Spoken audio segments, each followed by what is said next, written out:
Welcome to Keith Knight, Don't Tread on Anyone. I'm very excited for our guest today.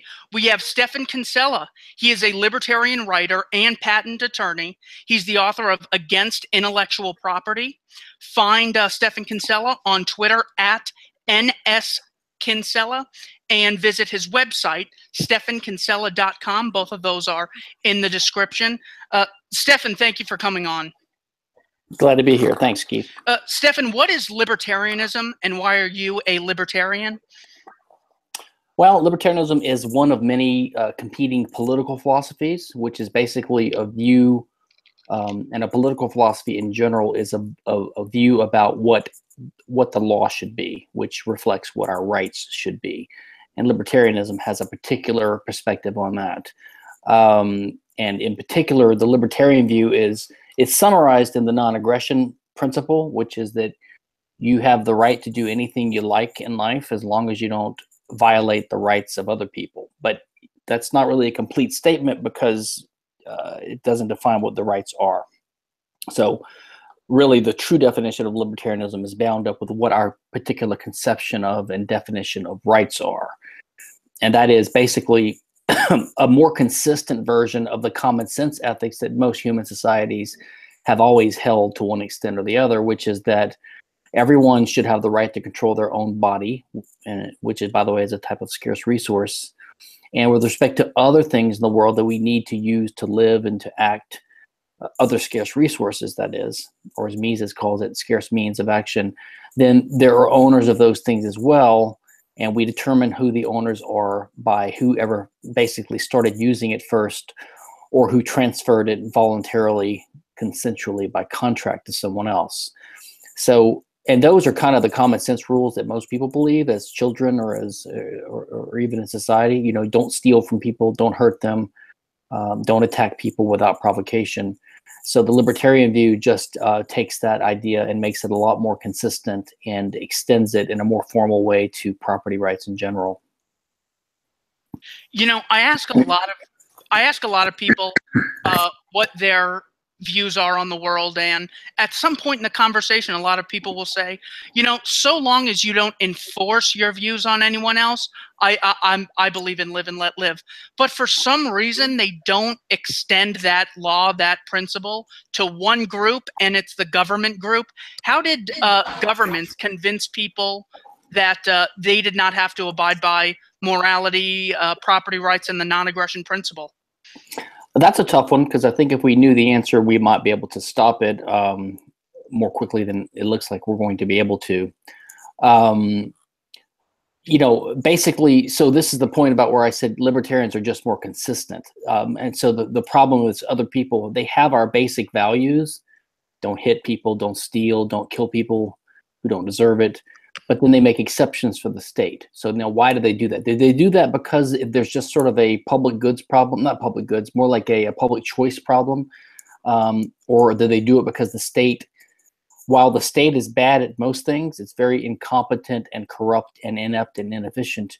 It's actually good at a few things. It's good at destruction, right? So war and killing and destruction and impoverishing us. And is it also good at propaganda, basically? It is good at it in the sense that it has found its purchase onto the main institutions in society that lets it control it. And it's done that systematically not of any given person, but over time, you'll see that the state apparatus has an incentive to take control of basically institutions that it can use to propagandize the people, to make them believe that it's indispensable and necessary. So even though people might have an intuitive reaction against what the government does, if they believe that you have to have the government no matter what, it's essential, it's necessary, then they'll put up with it, right? They'll put up with the exceptions to their basic rules. So what the state does is it takes over communication and the roads and transportation and then law, right? The enforcement of law. The courts, the judges, the judging functions, and then education, right? So you have public education, and finally it takes over money as well. So it basically has put itself into a place where it controls all these things, and all these things are important to life. And so when people identify these things with the state, they think the state is essential because they start believing that if you get rid of the state, you wouldn't have education, you wouldn't have roads, you wouldn't have defense, you wouldn't have police, you wouldn't have law, you might not even have language, right? Because the government regulates what a language is. You might not have math, you might not have spaceships going to the moon. So they start thinking of the things the state does as essential. And now it's healthcare, of course. So this is what the state has done. And of course, public education is a big part of that, because if the government employees are teaching our children, then they're going to teach them the state is necessary. So kids are going to gradually start believing this over time. So they get brainwashed and propagandized. So that's one great thing about the internet is and informal ways of education and the growing wealth in the world. I think the state's propaganda is starting to break down a little bit. More and more people sneer at the state and make fun of the state, even though they still think that we need it for now. What is the difference between government and the state? Well, this is a semantic issue. It depends upon what you use the words for. In common parlance, especially among libertarians, they're often used as synonyms, but not always and not consistently. And even the government itself, or the state, I should say, doesn't do this. So, for example, you'll hear talk of in the U.S. of a government shutdown. Now, obviously, they don't mean the entire state is going to shut down. So even the state itself distinguishes sort of vaguely between what they mean by the government and what they mean by the state. And of course, in parliamentary systems, you'll hear them talk of forming a government, right, after an election. And they don't mean they're forming a state. So in many European countries, when they use the word government, they're referring to what we in the U.S. would call the administration, like the Trump administration, like a temporary group of administrators of the state, not counting the functionaries who always live behind the scenes, the deep state, some people call it. I think when we're being precise and technical, and I think Albert J. Nock had some writing about this too, we should distinguish government from state, because government just means the governing institutions of society, right, or the governance of society. And we libertarians, we anarchist libertarians, think that you can have law and order without the state. So if you want to say government is the agency that basically enforces law, let's say, then we do believe in government. It just would be private government, just like we believe in private roads. But if you talk to someone with mainstream views, they can't imagine an interstate highway system or big roads without the state. So when you say you're in favor of roads, they assume you must be in favor of the state because they don't think it's possible without the state. Or conversely, if you say you're against the state, they think that you're against roads and you're against education and you're against law. So the common assumption is to equate government with the state, just like most people equate public defense and law and roads with the state. But we anarchists don't agree with that. So we need to point out that just because we're in favor of or opposed to the state, and that is, we believe it's illegitimate and criminal, doesn't mean we're opposed to the things that the state is doing now that it's co-opted, or at least the good things the state is doing, or the non-evil things, I would say. It doesn't do very good. There's been a great surge in openly being socialist and that being okay, with Bernie Sanders in America and Jeremy Corbyn in England. A lot of people see public as something that's open to everyone and accessible, and private is something that is sort of excludes people and you have to pay for it, and it's much harder on those who are less fortunate. How do you explain to people that might fear that those who are most vulnerable in society, who they believe that they need a state to fight the privateers in society? How do you convince those people that private is better than public? I mean, it's difficult. I mean, we libertarians, what we face is, I was just listening to one of Tom Woods' recent podcasts with Stephan Molyneux, and they're going over the things that you hear over and over again, the same old kind of stupid questions. And we've any number of our thinkers have answered them decisively, and then you'll get the same question a week later. So it's hard, especially if people don't want to think and really read and listen and learn and challenge their assumptions. Especially as you get older, a lot of people don't want to change their mind. So that's one reason it's important to get the youth, which is one good thing about, say, the Ron Paul movement, and the fact that a lot of things is interesting, the young people, Bitcoin, things like that, things that are entrees and to people starting to think about this before their minds have closed. But, you know, you do what Bastiat did. And Bastiat pointed out that if it's wrong for you to do it, it's wrong for others to do it in concert. You point to history. You point out that, look, humans have lived in utter misery for tens of thousands of years, and it basically starvation levels until about 300-400 years ago.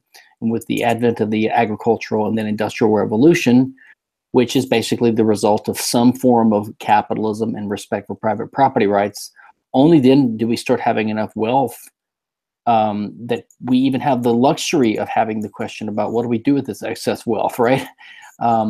So if you look, the private sector has always made us better off. You just point to everything people like. They like Apple iPhones, they like their computers, they like their cars, they like electricity, and they like movies. These things are all basically products of the free market, the tech sector, the arts community, all the private, you know, private and civil society, and everything they hate. Cops being too rough to you, getting speeding tickets, going to the DMV to get your driver's license, which is always a miserable experience, trying to get your passport renewed. People have a feel for this.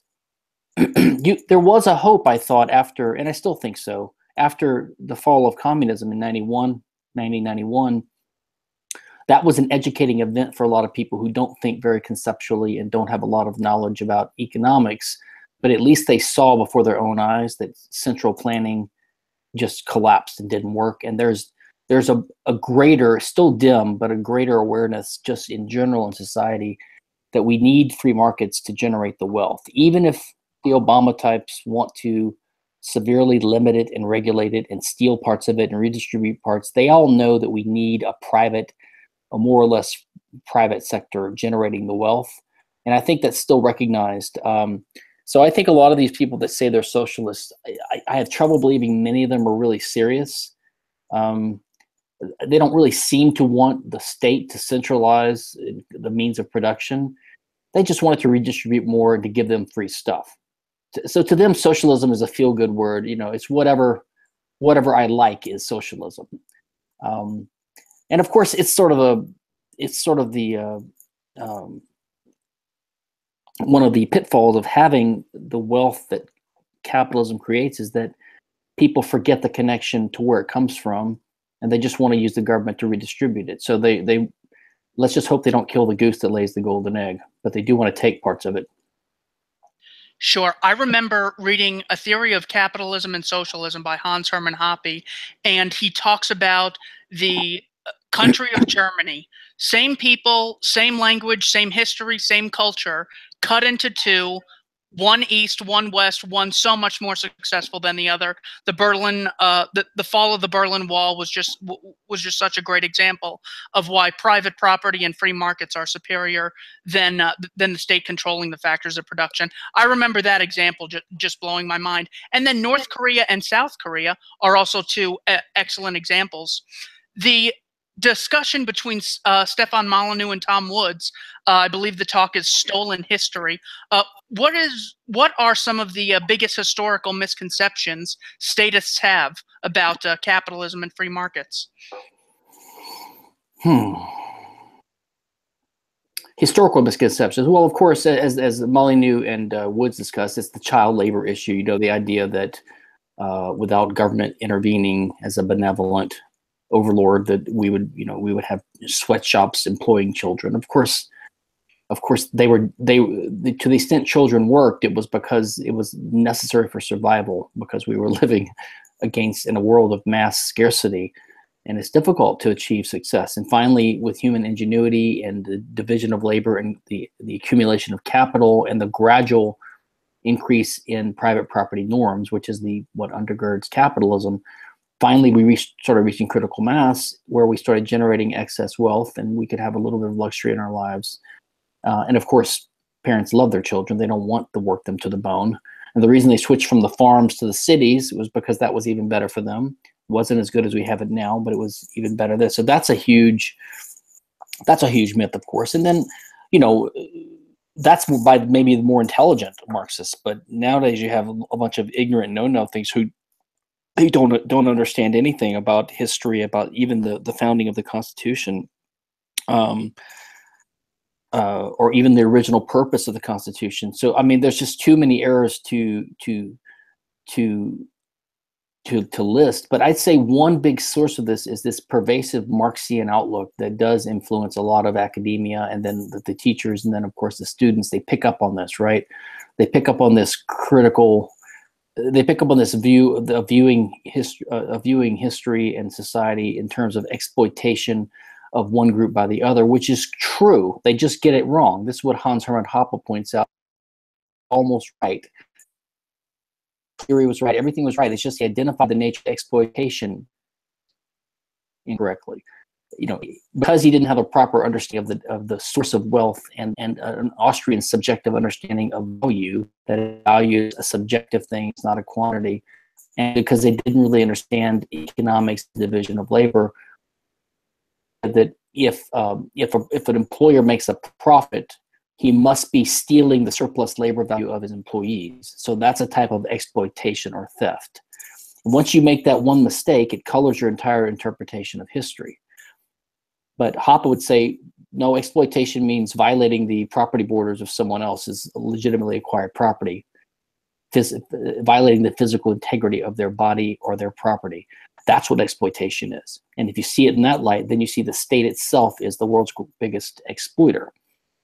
Now that's the class distinction we have. We have the tax eaters and the controlling parasitical class versus the controlled and the productive people who are being stolen from and robbed. Yeah, Tom Woods has a great video, The One Question Bernie Sanders Supporters Won't Answer, and it's about the inequality of the average American and the average Haitian, the average Guatemalan, the average person in Bangladesh. You are 100 times richer than them. Do they have the right to form a United Nations and forcibly take stuff from you and give it to them? Are you making them poor by you having a phone, a fan, a computer, you know, a mouse pad? They get into so many things. The leading story on Twitter is LeBron James wore equality shoes in a dig at Trump. LeBron James talking about equality. Just unbelievable that that the Marxist ideas go so far and so deep. I want to ask you, what is why is capitalism morally and economically superior to socialism, fascism, or communism? Well, so this is where definitions come into play, right? So and Hans, in his theory of socialism and capitalism, he defines them like in a essentialist kind of way. The traditional definition of socialism would be state or centralized or collectivized control of the means of production.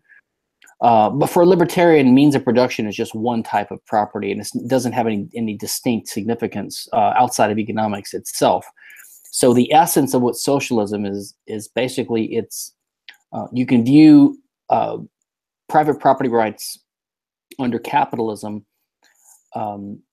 as the private property rights that would obtain if everyone respected each other's bodily integrity and respected the right of someone to control a resource that they either homesteaded themselves or that they got by contract. Okay, so that is pure capitalism.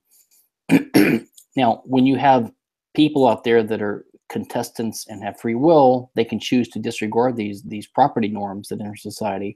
They can choose to take your body or use it or things that you own without your permission in a violent sort of struggle, right? And we call that crime or private crime. Now, when it's done in an institutionalized way, that is by an institution that is seen as legitimate in society and therefore has the ability to do it on a widespread scale, namely the state, then that's what Hans would call socialism. So socialism is simply the institutionalized or widespread or public initiation of force against other people and their property or aggression. So the reason why it's inferior ethically is because it's based upon a set of rules that can never be normatively justified. They couldn't be justified because the only purpose of norms, property rules that is to allocate the right to control a resource that otherwise there could be a violent conflict over. So people that come together in society tend to prefer to have a system where we can cooperate and use our resources peacefully and without always being under threat or having to physically defend it against other people. So that you have to come up with a set of rules. That's what property rules are. And if those rules are going to persist in society and be respected, they have to be natural. That is, they have to conform to what people already do. They can't be unnatural. They can't be arbitrary, and they have to be fair. That is, defensible. And because we all would say that resources have to be used in the first place, you couldn't have a rule that didn't permit someone to homestead things. They have to be able to do that. And because every person fighting against another person is in a similar stance, you know, if I say that I have the right to own your body, I'm making a contradiction because I have to claim the right to own my body to be able to be the owner of you. That's why self-ownership comes out of this as the only fair rule. So you have these primitive, pretty fair elementary rules, you know, and those are the only ones that can be defended argumentatively. The socialist rule would always have to be something of the lines of, I can hit you, but you can't hit me. And as Hans calls it in his argumentation ethics, Hans Hoppe, that's a particularistic rule, right? It's not a general one that can be universalizable. Could never be accepted as fair by everyone. So when you go through these things, the only rules that can survive this test of what could be a fair rule, that could be a practical rule, and a rule that could help us live in cooperation and peace together, the only rules that survive are the foundational property rules of capitalism. And everything else is basically a sense of slave ownership or of unjustified theft. That's the reason.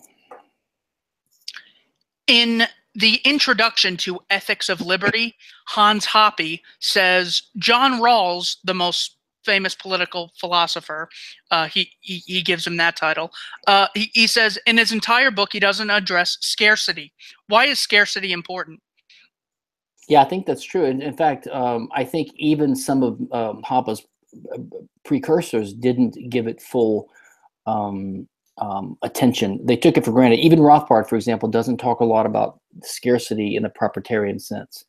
Some earlier thinkers did, like Hume. Hume did, and the reason why it's important is because, as Mises, the great Austrian economist, explains, what we humans find, we humans are actors. We find ourselves in a situation on the earth where we have control over our bodies and over some things in the environment, right? And these are called scarce means of action. And we use these things to try to interfere with the course of events. So we have in our minds some idea about what's going to happen in the very near future or in the distant future.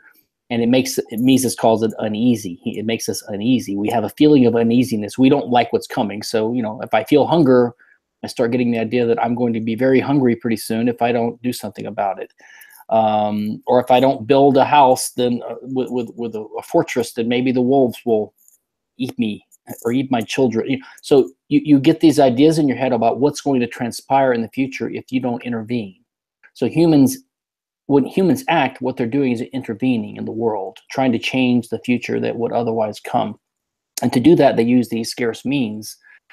If there was no scarcity, we would have no problem. We wouldn't have any problems in life. You wouldn't have any problem obtaining food or security or safety or anything. You wouldn't have conflict with other people because conflict just is the strife between two actors over a scarce thing, something that by its nature can only be used by one of them at a time, right? So if there weren't scarcity, you wouldn't have any problems to solve. You wouldn't have rights, you wouldn't have conflict, you wouldn't have shortages and lack of abundance. But because we do live in a world of scarcity, this means that the humans always face a world of scarcity when we're choosing the means to act. And we always face the possibility that other humans might try to violently take those from us because they might desire to use those means too. So scarcity is important to realize why we need property rules in the first place. If you don't quite understand that, then you're going to sort of see property rules in a more utilitarian way, like, oh, some kind of institution the government came up with that helps give the right incentives to people, but we can always tweak them left and right, like Coase and people like that. We can tweak them to accomplish different social objectives. So you don't have a fundamentalist understanding of the nature of property rights. And then you lose sight of how these little interventions that people are in favor of undercut the very basis of true property rights, right? Like if you start believing in positive rights, saying, oh, you have a right to welfare, the right to a house, the right to a job, you undercut the security and other property rights because negative and positive property rights can't coexist. One has to come at the expense of the other. If I have a right to welfare, that means other people have an obligation to give it to me, which means I have a claim on their property rights. So that makes their property less secure, because if they have money in the bank, they can't keep it all. They can't rely upon it because some of it has to go to me because I now have a claim on it because of these positive rights. So if you don't keep your eye on scarcity, you can make mistakes in allocating property. And of course, intellectual property is a prime example of this. The entire edifice of patent and copyright law, for example, is a huge, devastating hindrance to real property rights, because it basically restricts what people can do with their own property. And that's because these rights are not anchored in scarcity. If they were, they couldn't exist. One of the big things I hear in the media and a lot of politicians, they will speak with the assumption that democracy in and of itself is a good thing. Is democracy a moral way to structure society? Well, I don't think so. I mean, you could, of course, argue that some things about democracy as an institutional way to arrange a state or a government are better than other systems, but they all have their drawbacks. And of course, as an anarchist, you believe the state itself is always inherently a criminal organization. So there's no really good way to run the state. The problem with democracy is it might have blunted some of the edges of what the state can get away with, because everyone sort of feels like we are the state, we are the government. Well, they have siblings and family members who work for the government. Everyone thinks they have the right to vote, so they have a say-so in it. But what this does is it also removes their squealing about it. You know, when there's a clear distinction between the subjects of a state, let's say a monarchy, or even a tyrannical state, a totalitarian state, everyone knows which side they're on. You're either a subject of the state and you're being ruled by the rulers, or you're part of the ruling class. And that always means that people, if the ruling class gets too out of hand, they're always smaller than the people they rule. That's the whole purpose of this. It's like a pyramid system, right? Then there's always a chance of decapitating the leader. You can just kill the guy, or there could be a revolution. You could overturn him. So while there could be monarchs or totalitarian despots, emperors that can be very tyrannical, they could also be good on occasion. You could get a good monarch on occasion. But the logic of democracy is that you're never going to get a good government, because you have special interest groups that have a strong interest in lobbying for favors, for things that favor their group, and it only costs the average populace a little bit. So the costs are diffuse and spread out. So people don't have an interest in learning about it or in complaining. And so every group starts getting these favors that just encrust and encumber the state over time, or society, I should say. So that's one of the problems with democracy. Is it's just another form of state, and people will put up with a lot more taxation if they believe that it's their choice, right, than they would if it was a monarch taxing them, to make a simple example. So that's one of the drawbacks of democracy. Sargon of Akkad made a video responding to Larkin Rose and other popular libertarians, saying that the libertarian anarchist position specifically is completely illegitimate, and the state is legitimate because of the social contract theory. What is your position, view, some ideas you have on the social contract theory as a form of justifying the state's existence? Well, that's the argument that you can imagine a hypothetical contract that everyone so-called would agree to, because it's in their interest to have a state instead of having a state of anarchy. And it's a horrible argument. John Rawls has something similar, where he imagines that people up in limbo before their souls get put into human bodies, and they don't know. You don't know which body you're going to be put into. You don't know if you're going to be put into a poor person's body or a rich person's body or what. So you're behind a veil of ignorance. So they would not agree to just a free-for-all where it's totally luck of the draw. They would only agree to having freedom where the freedom benefits the least worst off, sort of like an insurance policy. And the social contract theory is a little bit like that. I think it's just a totally bankrupt argument for several reasons. Number one, there never was any actual contract. Okay, and even if there was a contract, it's only between the people living at the time, and it wouldn't bind the heirs of those people, which is what I think Thomas Jefferson recognized. You know, every generation has the right to make up their own minds. In other words, we don't have the right to encumber the freedoms of our children and our grandchildren.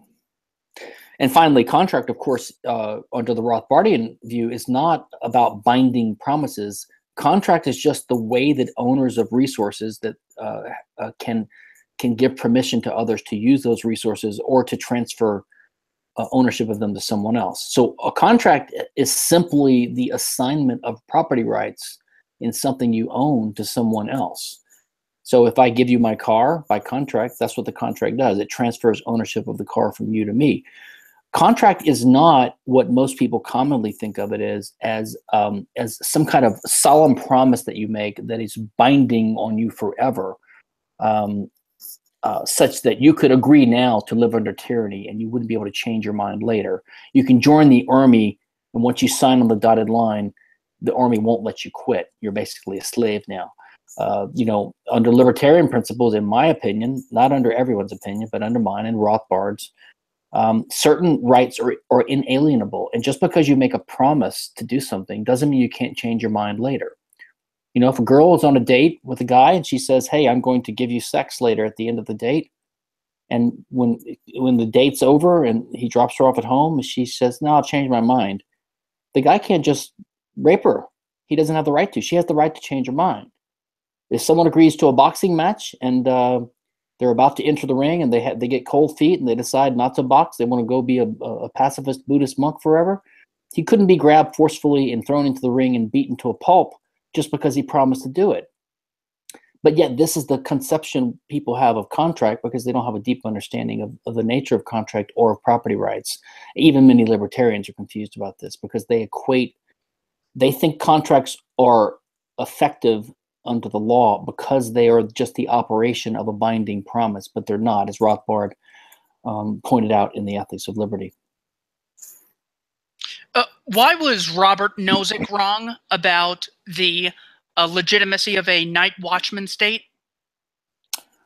Well, and Rothbard totally eviscerates him in his article, I think it's in The Ethics of Liberty, the Robert Nozick and the Immaculate Conception of the State, sort of for the reasons that the social contract don't work. Nozick is trying to argue that there could be a series of steps you could take from a state of libertarian anarchy that would gradually get you to something that is an ultra-minarchist utopia. That there would be a state, and he shows that he tries to argue every one of those steps could be legitimate for various reasons, and therefore a minimal state is justified, and the state is not inherently unjust. So one problem with the argument is that that's just not, it didn't happen this way. There was no series of ultra pure steps that he outlines that led us from a previous just system to a current minimal state, which would also be just. It just didn't happen historically that way. So his argument at most is a hypothetical that you could have one someday. But our current state is rooted in robbery and oppression. So it's not just even by his principles. And of course, it's not a minimal state either. So even by his principles, it would have already outgrown its justifiability because it's more than a minimal state.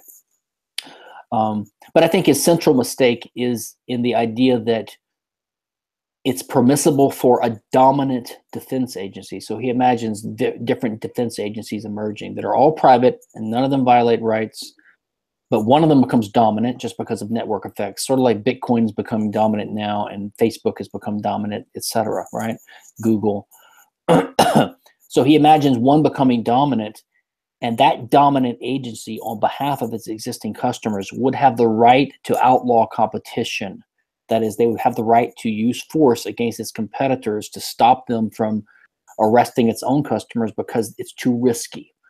Now, that's the mistake in his argument, because there's no requirement that the dominant agency show that the other agencies are any riskier than it is. They could all be equally fair and libertarian, but he just says the dominant agency has the right to do that because it is protecting its own customers' rights from the risk of a risky false arrest by one of these little players. So it can outlaw them as long as it compensates them, and in that way, the power of the state to monopolize force in a given area would grow. And that's his key mistake, I believe. And that goes hand in hand with what I pointed out, what others have pointed out. To have a state, you need one of two things. The state has to either have the power to tax, or it has to have the power to outlaw competition. And either one actually implies the other, and they usually go together. Because if you can tax, let's say you didn't have the right to outlaw competition, the dominant agency could tax, and therefore it could subsidize its services, and it could outcompete all the other defense agencies because they would be more expensive to customers. Similar to the way that most people send their children to public schools now, free once you've paid for it with your property taxes. And so private schools can only have about 10% of the nation's kids because only the very rich can basically afford to do that, right? And likewise, if the state had the power to stop competition, that would allow it to face less competition, which would allow it to charge monopoly prices, which is the same thing as a tax. So you see that each one of those implies the other. And by Nozick, by favoring basically the second, he's in effect also favoring taxation, because if you can charge people a monopoly price for a service that you're not permitting them to purchase from anyone else, that's the same as taxing them. Yeah, it's amazing that the minarchist argument lies on, well, what if a monopoly exists? We're so afraid, therefore we're going to justify a monopoly with this group of people called the state. Yeah, it's like patent law. You know, I'm a big opponent of patent and copyright law, which are basically monopoly privileges the government grants to people. And then people say they're against monopoly. And so if you have a company like Apple or some other company that has tons of patents they've acquired by government grant, and then they use those to basically stop competition, which helps cause a cartel or a monopoly. And then the FTC comes in and says, hey, you're abusing your position as a patent holder. It's like, well, the government gives you a monopoly and then they penalize you for being a monopolist. I mean, it's schizophrenic. Well, yeah, and it gets back to Walter Block's favorite joke of the three guys in prison, one for price gouging, one for undercutting, and the other for pooling. It's like it's almost like there's no winning. Yeah, if you charge too little, that's called attempted monopolization by predatory price cutting. If you charge the same, you must be in collusion with other companies, which is a violation of the Sherman Antitrust Act. And if you charge too much, it must be because you've acquired a position of dominance and you're the monopolist, and now you're abusing your monopoly position. So whatever you do, the government can go after you.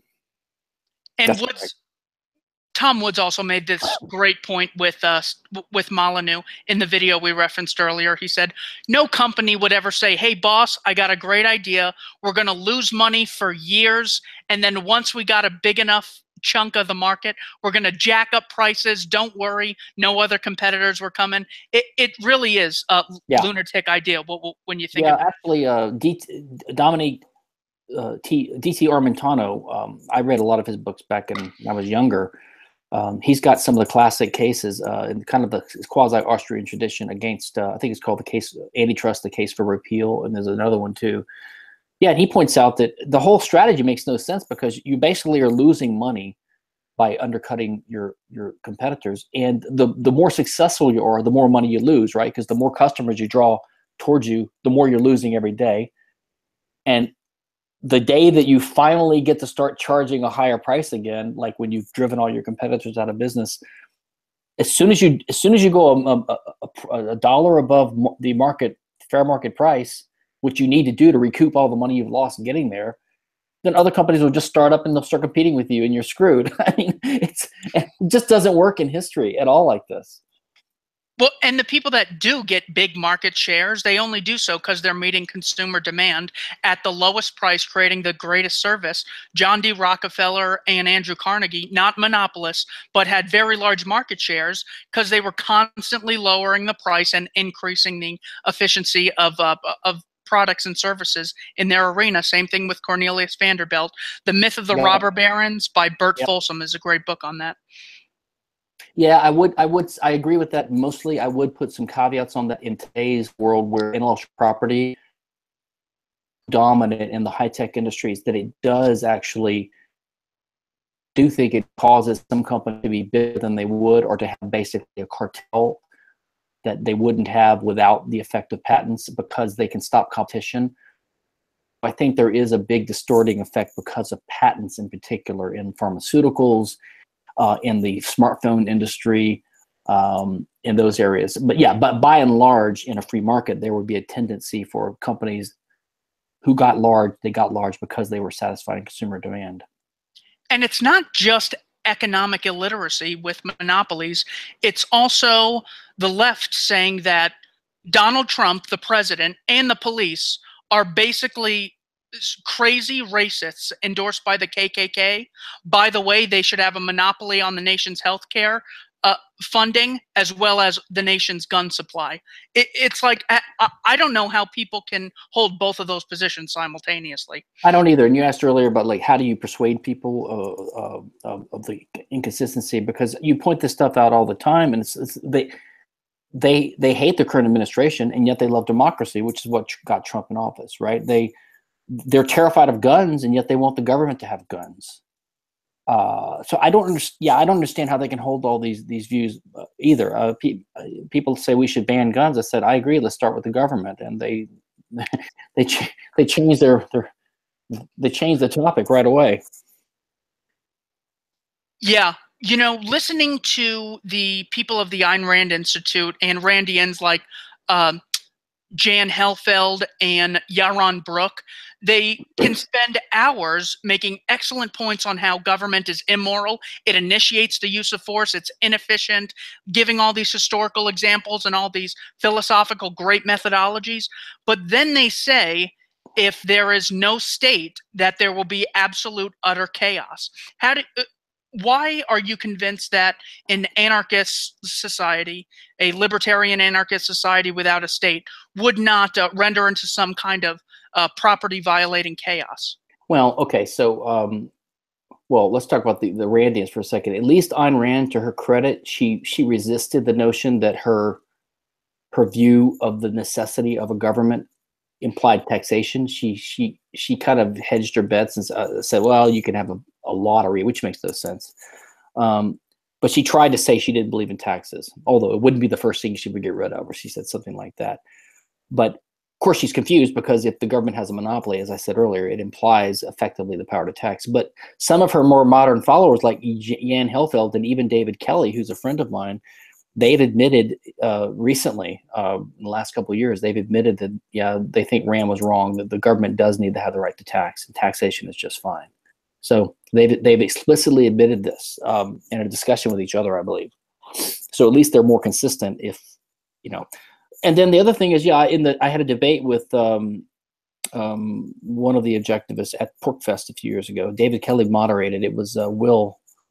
Oh, I forgot his last name, but anyway, it was about anarchy, and you know, David asked him a question I had asked, which was, yeah, what is the minarchist argument to not having a one world government? Because if you think that you can't have competition in states, well, we do. We have 200 countries in the world. Like, do we need to have a one world government? And there's really no good argument against that for the minarchist.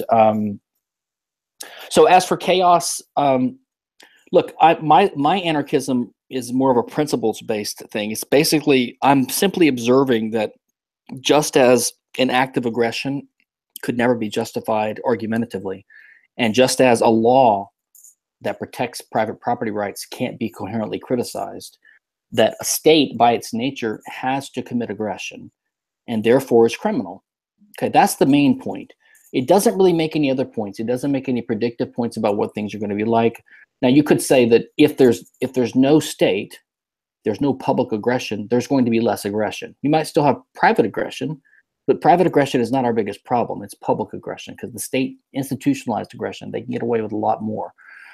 So the hope would be that we don't just push a button, a magic button, and tomorrow we wake up having anarchy. What would that even mean? Everyone was brainwashed overnight, or all the guns disappeared?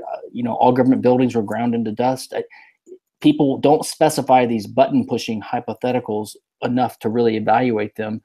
In my view, the only way we're ever going to achieve a more full-fledged libertarian society is if over time the institutions reflect that. And that can come about one of two ways, I think. One, we could transform man's nature and radically change his education so that most people intellectually become libertarians. I don't think that's going to happen. I don't think man's nature is going to change that much. And I don't think many people will ever have an interest in political theory like we do. So they'll never really have a strong intellectual, libertarian mentality. So that's not going to do it, which is one reason I'm a little bit skeptical of libertarian activism, especially electoral politics activism as the way to achieve change. I'm not opposed to it. I just don't think that's really going to be what makes us have liberty. I think liberty to exist has to be natural, right? We can't expect it to have been achieved just because enough of us libertarians are out there nudging people and handing people pamphlets on Thanksgiving Day at the dinner table. It can't sustain itself. It's got to sustain itself because there's something good about it and natural.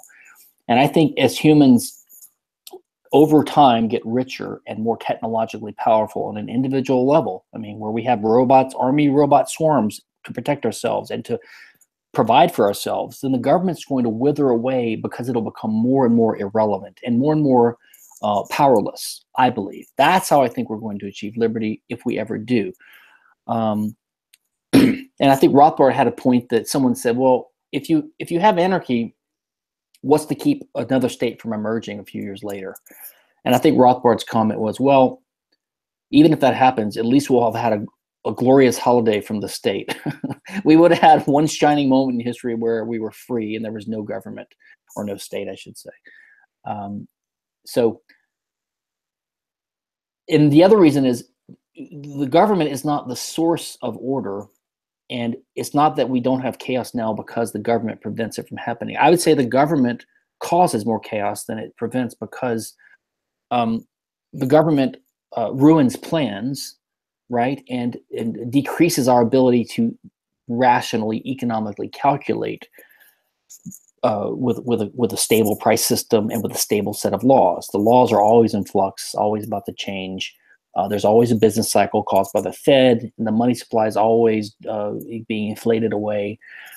These things, it's amazing that capitalism can calculate and have some degree of order despite the state's attempts to screw things up. So when you get rid of the state, you get rid of one source of chaos. So I don't think things would get more chaotic. In your debates with minarchists, and this actually applies to all statists, have you ever gotten a good answer for, even if a monopoly needs to exist, why does that group get the monopoly and say not Walmart? If every 4 years you got to vote for the Walmart CEO, could they then tax you, regulate you, tax your property, make laws you have to abide by, and cage you for not abiding by them? Well, I don't know if I've ever actually made that particular argument, so I don't know if I've gotten a good answer to it. I suppose the argument would be something along Mises's lines. Some libertarians say Mises was almost an anarchist, but I think Mises had this sort of pragmatic view that there's a certain minimal size of a community, like an administrative unit, that you need to run something like a government. I don't know what it was, maybe the size of a town or 20,000 people, something like that. But it couldn't be down to the individual level. It's just not practical. You have to have some critical mass, but you could have still hyper decentralization. If you had 20,000 person states around the world, you could have, I can't do the math in my head, but you probably have 10,000, 20,000, 50,000 states, right? City states, like in the old days, right? So I suppose their answer would be that this is not a market thing. It's a political thing. This is what the Randians think. So it can't be in the hands of a Walmart. And plus, it's probably too small. Although the Walmart Corporation is very large, but in a given town, you need a municipal form of government to run it. But that's just simply because they've never seen it being done another way. Even if it's been done another way in certain episodes in history to one degree or the other, like in Ireland, most people have no conception of that, and they think of that as the dark old days, right? Semi-chaotic, just like they think of the Wild West in the U.S. as being the Wild West. When there's what's the classic article, the not so wild West, So yeah. Jared Taylor was an attendee and speaker at Hans Hoppe's Property and Freedom Summit a couple years ago. Do you think white advocacy or some racial consciousness for whites plays an important role in spreading the libertarian message? I wouldn't say I would argue for that. No, that's not my perspective. I do think there should be nothing wrong with people not having to be ashamed of their ethnicity or their gender. And there's nothing wrong with pointing out pernicious effects of government policies. But no, like I said, I'm not really into political activism very much myself anyway. But I'm not myself a white nationalist, and I have no sympathies for that perspective. And when he spoke, this was years ago. I was there. I spoke. He was a nice guy when we talked, but I didn't hear anything of the type of stuff that's being talked about now by a lot of the alt-right. What is I guess I was reading a history of argumentation ethics. It's like a 100-page essay, and it's just a collection of works. And I was surprised to hear how highly Murray Rothbard thought of Hans Hoppe's argumentation ethics. He thought of it as such a great achievement. I'm wondering what you think of as Hans Hoppe's greatest achievements intellectually. Well, yeah, and I've written about this in various places in the discussions of his argumentation ethics, and also I've written an afterword or a foreword or two for reprints of his books. I think Laissez-Faire Books had a couple of editions of Theory of Socialism and Capitalism, and a new one called The Great Fiction. And I think I wrote the afterword and foreword there. And in those, I sort of summarize a lot of his accomplishments. Also, I wrote the introduction to his Festschrift, his selection of essays in his honor that was published in 2009 on his 65th birthday. Yeah, 8 years ago now. So in those places, I go through a lot of his accomplishments. And off the top of my head, well, I think his property theory is extremely important, and that's laid out extremely briefly in chapters 1 and 2, basically. Theory of Socialism and Capitalism, not his argument for rights, but his conception of property rights themselves. So he turns the focus from an Austrian and from a radical libertarian perspective back onto scarcity, which I think was a little bit neglected by systematic thinkers before him. So I think that's an important insight. I think his argumentation ethics is one of his crowning achievements, his very novel and rigorous defense of libertarian rights, which has heavily influenced my thinking over the years. He's got some very intriguing and important work. Of course, his book on democracy, he's sort of changed the previous sort of default pro-democracy, pro-American view of American libertarians into one of more deeper skepticism of the idea that when we went from monarchy to democracy, that it was unalloyed progress. I think people are way more skeptical of that now. So he's had a deep criticism of that. Along those lines, he's also had heavily revisionist a take on immigration, what the right libertarian perspective should be. And he's gotten heavily criticized by this from a lot of the open borders types. But I think of his critical achievement there as simply observing that as long as you have a state, then it's going to have some kind of policy about immigration. And whatever it does, it's going to cause harm and violate someone's rights. If the government prohibits you as an employer, let's say, from inviting a foreigner to come to your factory to work there, it's violating your property rights, and he calls that forced exclusion. And he's correct about that. On the other hand, if the state builds a bunch of public roads which connects people to each other, passes laws which prohibit people from discriminating against other people, that forces them to associate with each other, and then has a welfare state that subsidizes them with tax dollars of the existing citizens, and then it allows some immigrants to come in, that violates some people's rights by forcing them to associate and to support them, and he calls that forced integration. And I think that's actually correct. And so I think what he's pointing out is that we need an anarchist private property society so that there's neither forced integration nor forced exclusion, and that we wouldn't even have the concept of immigration anymore. There would be all private property. He's written some intriguing stuff, and most of this is either in Theory of Socialism and Capitalism or in his two subsequent works, Economics and Ethics of Private Property or The Great Fiction. But on methodology and epistemology, that is his theory of economic, basic economic epistemology. I think he builds upon Mises's work there. And he also builds upon, not Rand's work exactly, but he sets up a realist epistemology, which is anchored not in Aristotle and Ayn Rand, but more in Mises and Kant. So it's realist because it's based upon human action and the idea that when we act, we have to interact with the real world somehow. So that's why praxeology has to be realistic ultimately. He's written some great stuff on monopoly theory, also on the public goods issue, showing that there's no such thing as a public good per se, because it's the way we classify goods is based upon subjective preferences, and every person individually can do this. And just like a good could be a capital good or a consumer good, some goods can be public or private or part way. It could change over time.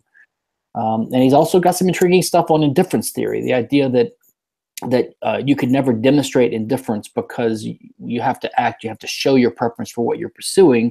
So that's got to do with Buridan's ass and all these kind of things. That's some kind of intriguing thought experiments. So I can't, and there's 5 or 6 others I could think of, but I kind of list some of those and some of the other things I talked about. But yeah, that's a lot of his achievements right there, I would say. If you could recommend one book for all people to read, what book would that be? Probably Economics in One Lesson. Because most people are decent, or we have to count on the fact that they are decent. Otherwise, we could never have civilization. People want good things for themselves, but they also want good things for other people. By and large, we have empathy. Most of us, we're not all psychopaths or sociopaths. So the fundamental problem is just one of economic literacy. People don't understand that a lot of the policies that they're in favor of undercut the values that most decent people have. So if they had a basic amount of economic literacy, that would go a long way towards them not being in favor of policies that destroy values and that can't work. And of course, there are others like that. Milton Friedman's Capitalism and Freedom is really good, and so is Bastiat's The Law. But if it was one book, I think I would go with Hazlitt. Awesome. Again, I want to thank you so much for taking the time to do this. You can find Stephan Kinsella at NSKinsella on Twitter. You can also visit his website, stephankinsella.com. He is a libertarian writer and patent attorney. That book, Against Intellectual Property, is terrific. It just opened my mind to things I'd never even considered before. Stephan, any final words of wisdom, any words of advice for the average libertarian voluntarist watching this? Look, I would just say keep studying the stuff, keep thinking about it, have an open mind, especially about difficult issues, and realize that, the more of a good person you are in your life and the more success you have in just regular endeavors in your career, in your family, you're going to draw people to you by the power of attraction. That's what Leonard Read talked about, the founder of the Foundation for Economic Education. So we don't always have to hit people over the head with things. People are going to come to you when they're attracted to you by your success in life, and they trust you that you're honest and you're decent, and then they'll maybe some of your ideas will start rubbing off on them when they hear you talking reasonably and from a position of decency and success. Terrific. Thank you so much for your time. Thanks for watching Keith Knight, Don't Tread on Anyone. Please comment below and subscribe, and especially share this video. Thank you again, Mr. Kinsella. Thanks, Keith.